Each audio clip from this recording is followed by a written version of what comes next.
Safety Business Manager with FAAC Incorporated. I'm here again with Chuck Deakins. What we want to do is talk to you today about scenario-based training. So one of the problems is sometimes you'll just get the raw simulation and you really don't get the fundamentals on how to take that simulation into your driver training program. And Chuck and I have seen many examples of customers coming to us saying, how do I incorporate this into my driver training program? So really one of the backbones of the system are the scenarios, the evolutions. And we've done a lot of the heavy lifting for you in creating a library. And what I'd like Chuck to do is just take you through that library and get you to understand scenarios and how they can be applied to your driver training program. Thank you, Chuck. Yeah, as you can see, these are just 3 catalogs of just full task trainer. Each catalog is very thick. One is for EMS, one is for the fire, and one is for police. Each one of these catalogs are divided into different categories, as you can see here on the iOS. We have it in both print version and electronic version. But the first thing I want you to focus on is the different categories here. For police, we have 100, 200, 300, all the way through 800, in addition to police vitals. The reason we do this is these are simple to complex. Number one, acclimation. Always start a program with that. Always start your classes with acclimation. Introduce the student to the system. Number two are what we call skill builders. What we've done in skill builders is we've asked you, the customer, what skills does it require to do a safe response to a location for police, in this case, sometimes for fire, sometimes for EMS. So in police, there's several things. Number one is scan and assess. We have to resist the tunnel vision. So we have exercises that help us scan and assess and break up the tunnel vision while you're responding to a scene. It's a controlled response to a crisis situation. So as we're responding, we have scan and assess. But we also have different levels of scan and assess. The first one is simply identifying objects on your left and your right, just like you would when you get to an intersection to identify objects. And we go through this whole mirror checks, and then we go into car stops. So we have different car stops levels where you start with practicing with the radio on a full task trainer. The radio, call the car stop, the car pulls over, go to the next one. Call it out, car stop, pulls over. But we also have those for the other disciplines as well. So for example, in the fire, we have this. These are all skill builders for fire. They're a little different because usually they have a larger apparatus vehicle. So what we have with them is, yes, scan and assess is important to all forms of driving. Yes, we have the mirror checks, but look at this. We have basic rear wheel swing, and we have the intermediate 5-point curb park. We have left turns, right turns, shuffle steering, and button hooks, all because with each program, with each discipline of each vehicle, there's different skills that are isolated that we need to practice in order to put it all together for a safe response. So that's just 200s alone. Then we have 300, which are general driving, applies to everybody. 400s for police or assertive training. 400s for fire and EMS. Go into a little different situation called special situations. Then we go into, again, police have traffic stops. Within the fire world, what we're doing is, in the 500 category here, is the vehicle maneuvering. So there's a lot more vehicle maneuvering with the EMS and with the fire vehicles. And then, of course, the police separate because then they have the pursuits. In this case, fire has convoys. So they're practicing convoys. So basically, within the scenario catalog, we have a full description of what the scenario is and how it was designed and how it's to be used. So, for example, here, this is one that just happens. I've opened up. It says Fire 407, a railroad crossing. So there's certain policies and procedures that are specific to large apparatus vehicles, semis, transit, people, fire, EMS, when you get to a railroad crossing. So there's a whole scenario on this. So one of the questions that we ask when we get to a site is, the customer always asks us first, how do I apply this? I ask the customer, what are you training? Are you training railroad crossings? Go to number 407, here's a railroad crossing. Within the railroad crossing are notes, and within each scenario, we have all of these notes. We start with an overview. It gives you a quick synopsis, situation, where you're going, what you're doing, the environment, how much time you're spending in the scenario, which is very important, and also the number of turns. This is super important when it comes to acclimation or early stages of simulation training, because as we said earlier, try not to make turns until the person's completely acclimated. So we also have what's called instructor notes. Instructor notes are designed by whoever built this scenario to tell you, the customer, the instructor, this is how we designed it for you to run it, right? There's answers in here, so don't read these to the students. But basically it's saying where you're at, start the car, adjust seat, use the overhead view, drive the car, pull forward, and they go through the whole process of what we're trying to tell you as the instructor. If you followed this instruction, then you would hit the marks on the scenario as designed. Of course, you can change it. You always have your own custom application for your departments and your agencies because they're all different. These are just kickstarts to get you off the ground.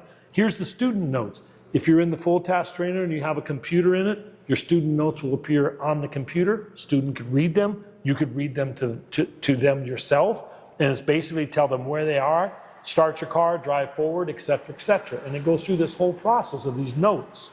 There's also a section called review locations. And what review locations is basically, this is the heart of the simulation training, right? This is the power. This is in the after action scenario review. So the student drives the scenario, you get done, have the student step out. Now we're going to replay the scenario so the student can see themselves as all of us saw them. They can see them as themselves, and we go through each area and we review what the training points were in that area. The author of whoever built the scenario put as an example, division at 2nd Street, intersection clearing and speed. So that's what they're suggesting you could talk about when you get to that intersection during the review.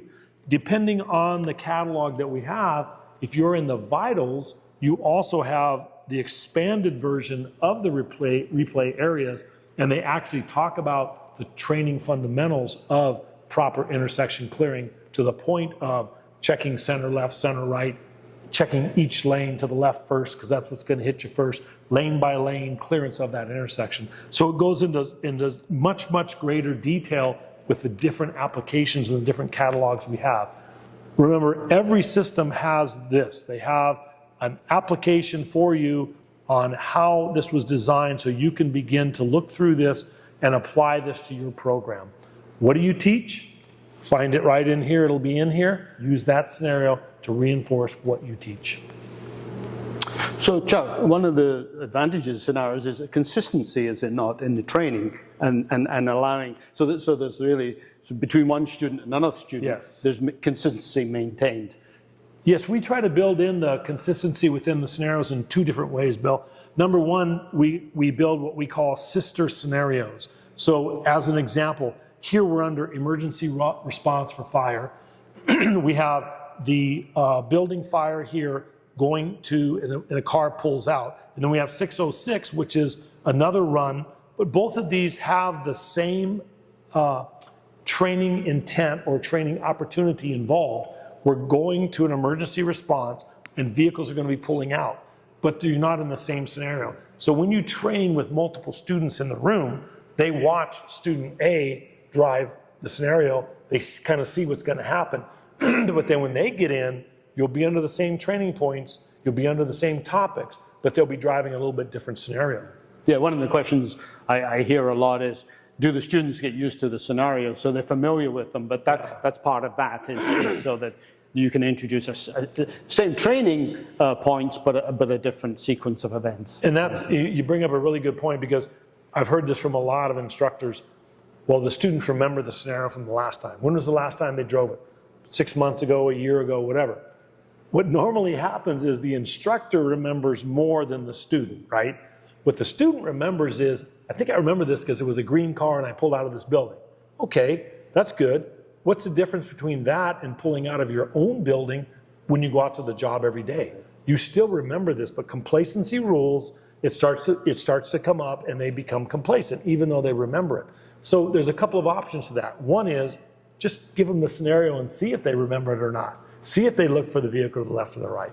The second is you can change these scenarios. You could take the exact same scenario, but instead of a green car coming from the left to the right, you could have a red car coming from the right to the left. So now the student thinks everything's the same except something changes, which again reinforces what we do on a daily basis, right? Leaving our departments, leaving our agencies, going out into the field and driving. Also, if you have multiple simulators, can the students be in the same scenario, or are they separated in some way, or can they work as a team in the same scenario? Yes, and with multiple simulators, it multiplies the training opportunities. So there's certain things you can do with multiple simulators that you can't do with just the singles, right? One of them, for example, is the convoy. If you're in the fire department, or you're in the fire service industry and you want to do the convoys, then what you can do if you have multiple simulators is we can literally drive convoys. I can be the first one, you can be the second one, you could be the third one. If we had multiple simulators, we could drive a tiller.